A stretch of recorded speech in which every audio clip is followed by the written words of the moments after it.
Hello dear students, मैं आज आपके सामने फिर नाइन्थ क्लास का इफ़ आई वर यू के साथ में हूँ। आइए सबसे पहले देखते हैं इसकी वर्ड मीनिंग्स। इंटीरियर आंतरिक भाग, कर्टेन पर्दा लगाया जा सकता है, कंसिस्टिंग जिसमें है, अप स्टेज मंच पर, एंगेज्ड व्यस्त होना, फ्लैशली चमकीला, बम्प्स टकराता है, मेलोड्रामेटिक सनसनीखेज, नॉनचैलेंट भावहीन, क्रॉल रेंगना, सिंपैथेटिक सहानुभूतिक, ऑडियंस श्रोता, इन्फ्लेक्शन आवाज़ का उतार चढ़ाव, अनफेमिलियर अपरिचित, एम्फेसिस जोर देकर, गाय व्यक्ति, इमिटेशन नकल करना, असिस्ट सहायता करना, ग्रीन ग्रोसर फल सब्जी विक्रेता, ट्रेड्स पीपल व्यापारी। आइए लेसन शुरू करते हैं। इफ़ आई वर यू, यदि मैं तुम होता या तुम्हारी जगह होता। लेसन को पढ़ रहे हैं। Jared lives alone in a lonely cottage. Jared अकेला एक सुनसान वीरान छोटे से घर में या झोंपड़ी या कुटिया में रहता है। An intruder who is a criminal enters his cottage. एक षड्यंत्रकारी या एक घुसपैठिया जो कि अपराधी है उसके छोटे से घर में प्रवेश करता है। He intends to murder Jared and take on his identity. उसका जेरड की हत्या करने और उसकी पहचान लेने का इरादा है। डज ही सक्सीड, क्या वो सफल होता है या नहीं होता है, इसी चीज़ को हम इस लेसन में पढ़ने वाले हैं। इसका सीन फर्स्ट देखिए। स्मॉल कॉटेज इंटीरियर, एक छोटे से मकान का आंतरिक भाग। There is an entrance back right which may be curtain. दाईं ओर पीछे प्रवेश द्वार है जिसके आगे पर्दा, विच मे बी कर्टेन, जिसके आगे पर्दा लगाया जा सकता है। Another door to the left must be a practical door. बाईं ओर दूसरा दरवाजा है जो एक व्यवहारिक दरवाजा होना चाहिए। द फर्नीचर इज सिंपल, जो लकड़ी का सामान है यानी फर्नीचर है वो बिल्कुल सामान्य है। Consisting of a small table towards the left, a chair और two and a divan rather upstage on the right. लकड़ी का सामान यानी कि जो वहाँ फर्नीचर मौजूद है उसमें बाईं ओर एक छोटी सी मेज है, एक या दो कुर्सी, तथा स्टेज पर पीछे की ओर दाईं तरफ एक दीवान है। On the table is a telephone, table पर एक टेलीफोन पड़ा हुआ है। When the curtain rises, Jared is standing by the table making a phone call. जब पर्दा उठता है तो जेरड मेज के पास खड़ा हुआ टेलीफोन कर रहा है। He is of medium height, उसकी ऊंचाई मध्यम है यानी मध्यम ऊंचाई का है, ज़्यादा लंबा भी नहीं है ज़्यादा छोटा भी नहीं है। And wearing horn rimmed glasses, और उसने सींग के फ्रेम वाला चश्मा पहना हुआ है। He dressed in a long suit and a greatcoat, उसने लॉन्ग सूट और एक बड़ा कोट पहना है। हिज वॉइस इज कल्चर्ड, उसकी आवाज़ सुसंस्कृत है। कल्चर्ड मीन्स कल्चर्ड, कल्चर्ड का मतलब होता है सुसंस्कृत। अब यहाँ अपना प्ले शुरू होता है, तो इस प्ले में देखेंगे। Jared, well tell him to phone up directly. Jared बोलता है ठीक है, वेल ठीक है, tell him to phone up directly, उसे सीधे फ़ोन करने के लिए बोलो, सीधा फ़ोन करने के लिए कहो। आई मस्ट नो, मुझे जानना होगा, मुझे पता लगाना चाहिए, मुझे जानना चाहिए।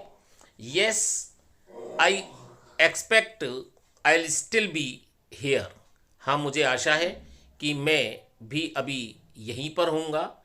But you mustn't count on that, परंतु तुम्हें इस पर निर्भर नहीं रहना चाहिए। In about 10 minutes time right ho goodbye, 10 minute में राइट हो यानी ठीक है, गुड बाय अलविदा। He puts down the phone and goes to the divan on the left where there is a traveling bag. वो phone रख देता है, he puts down the phone, वो फ़ोन रख देता है, and goes to the divan on the left, और बाईं तरफ दीवान की तरफ चला जाता है, दीवान पर चला जाता है, where there is a travelling bag, जहाँ पर एक ट्रेवलिंग बैग रखा हुआ है, यानी कि यात्रा का सामान रखने का झोला पड़ा हुआ है, एंड स्टार्ट्स पैकिंग, और उसमें पैकिंग करना शुरू कर देता है, यानी उसमें सामान रखना शुरू कर देता है। Whilst he is thus engaged, another man similar in build to Gerard enters from the right silently, revolver in hand. जब वो इस कार्य में व्यस्त हो जाता है, एंगेज हो जाता है, एंगेज का मतलब व्यस्त होना, another man similar in build to Jared enters from the right silently, वैसी ही शारीरिक रचना वाला, शारीरिक संरचना वाला दूसरा व्यक्ति चुपचाप वहां दाईं ओर से प्रवेश करता है, रिवॉल्वर इन हैंड, हाथ में रिवॉल्वर है। He is fleshly dressed in an overcoat and A soft hat, उसने चमकीला ओवरकोट पहना है और सिर पर एक हल्के रंग का टोप है।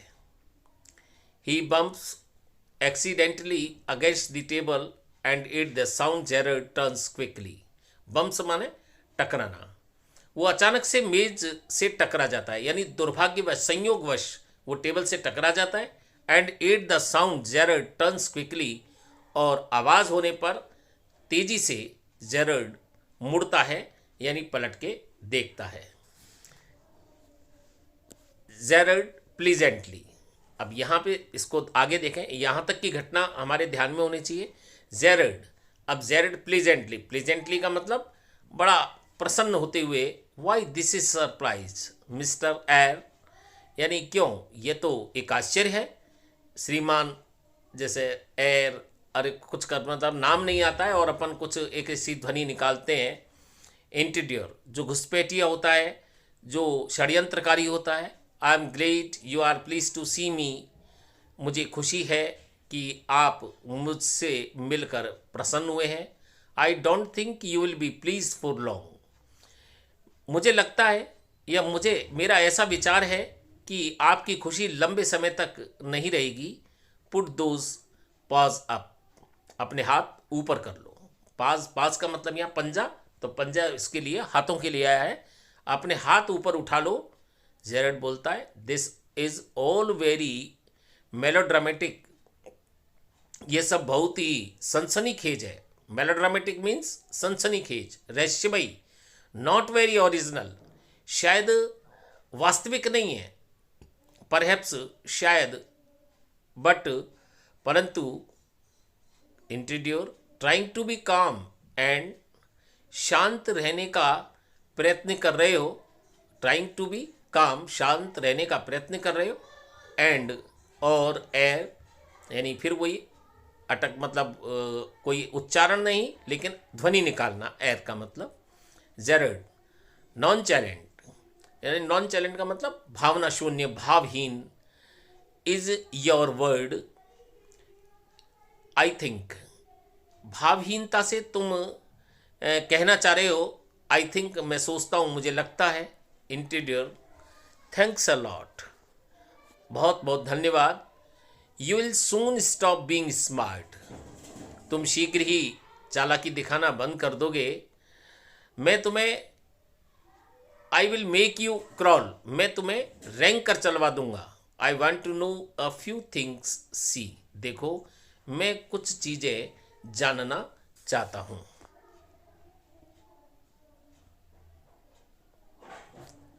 जेरड बोलता है, एनीथिंग यू लाइक, जो भी आप चाहें। I know all the answer, मैं सभी उत्तर जानता हूँ। But before we begin I should like to change my position, you may be comfortable but I am not. लेकिन इससे पहले कि हम आरंभ करें, यानी मैं अपनी बात को, अपने बात शुरू करें, मैं अपनी स्थिति को बदलना चाहता हूँ, बदलना चाहूँगा। यू मे बी कंफर्टेबल, आप आराम से हो सकते हैं, बट आई एम नॉट, परंतु मैं नहीं हूँ। इंट्रोड्यूर, सिट डाउन देयर, घुसपैठिया बोलता है, सिट डाउन देयर, वहाँ बैठ जाओ। एंड नो फनी बिजनेस, और कोई मनोरंजक बात नहीं, कोई हास्यास्पद बात नहीं।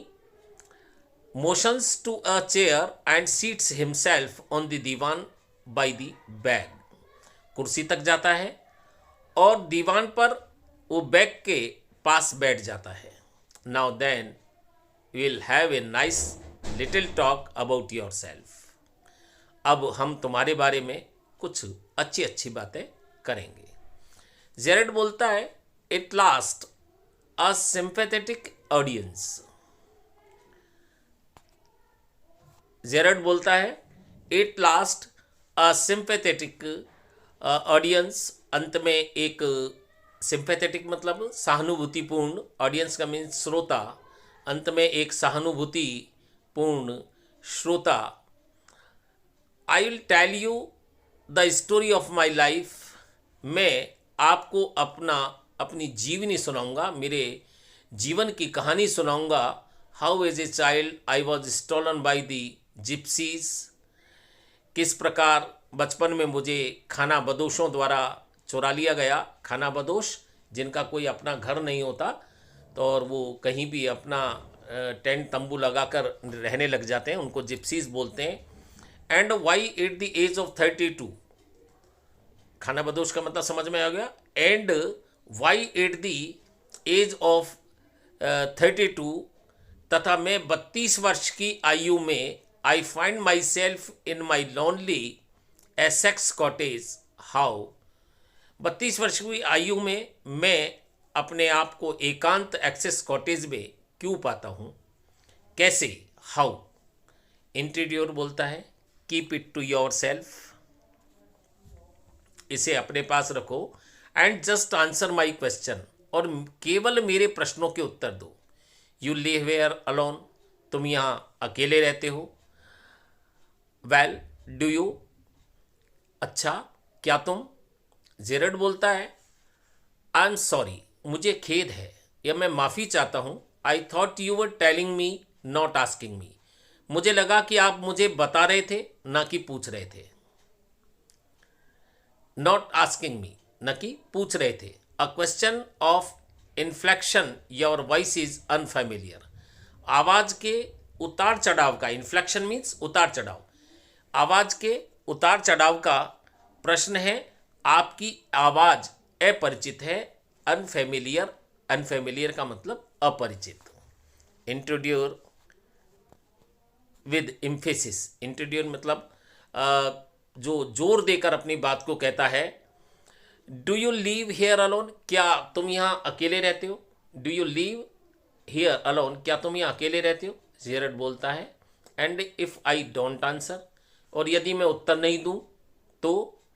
इंट्रोड्यूर बोलता है, you have got enough sense और not to want to get hurt, तुम्हें अच्छी तरह से समझ है, not to want to get hurt, कि तुम घायल होना नहीं चाहोगे, तुम चोटिल होना नहीं चाहोगे।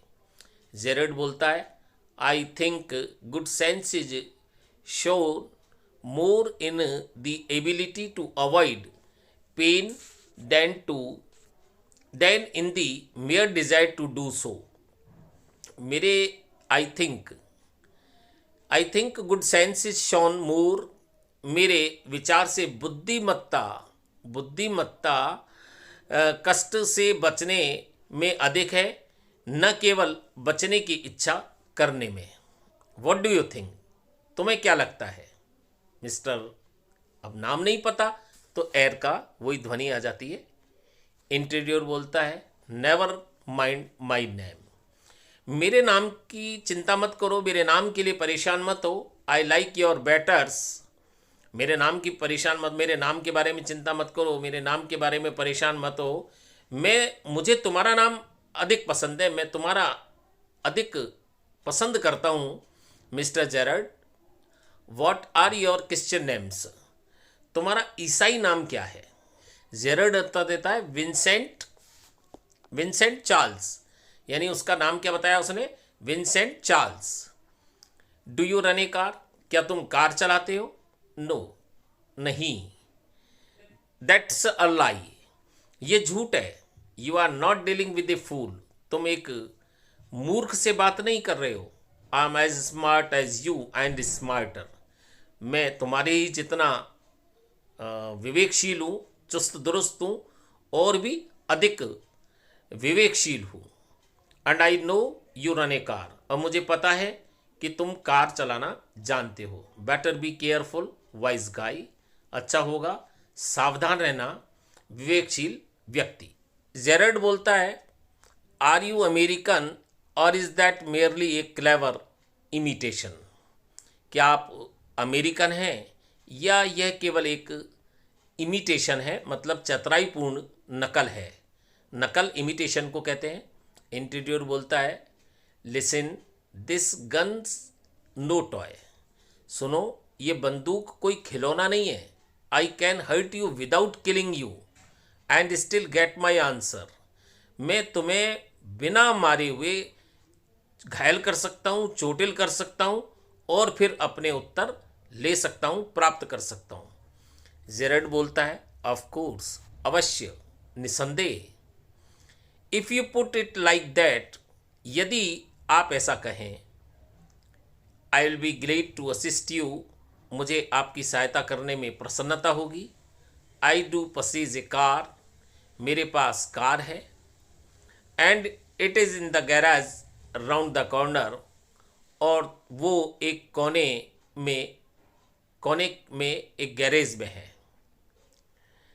इंटरव्यूअर बोलता है, दैट्स बेटर, बेहतर है, ये अधिक ठीक है। Do people often come out here, क्या लोग प्राय यहाँ आते हैं? वेरी रेयरली, वेरी रेयरली, बहुत मुश्किल से। Surprisingly few people take the trouble to visit me. आश्चर्य की बात तो ये है कि मैं बहुत ही कम लोग मेरे पास आने का कष्ट करते हैं। बहुत ही कम लोग हैं जो मेरे पास आने की परेशानी उठाते हैं। There is the baker and the greengrocer of course, and then there is the milkman quite charming. Baker है, फल सब्जी वाला है, तथा निसंदेह दूध वाला भी है। क्वाइट चार्मिंग, बहुत बढ़िया, but no one so interesting as yourself. लेकिन आप जैसी रुचि किसी में नहीं है। इंटरव्यूअर बोलता है, I happen to know that you never see tradespeople. मुझे पता लग गया है, मैं जान गया हूँ कि तुम व्यापारियों से, ट्रेड्स पीपल का मतलब व्यापारी, कि तुम व्यापारियों से कभी नहीं मिलते। ये हमारा फर्स्ट पार्ट था इसी लेसन का, और इसके बाद में आप ये जो इसके लेसन है, इसमें से वर्ड मीनिंग्स आप अपनी कॉपी में नोट करिए। जो आपको टिपिकल लगते हैं उनको नोट कर लीजिए। और अगर कोई आपको क्वेरी है, कोई बात आप पूछना चाहते हैं, तो मुझसे आप सीधे डायरेक्ट पूछ सकते हैं। सी यू, बाय।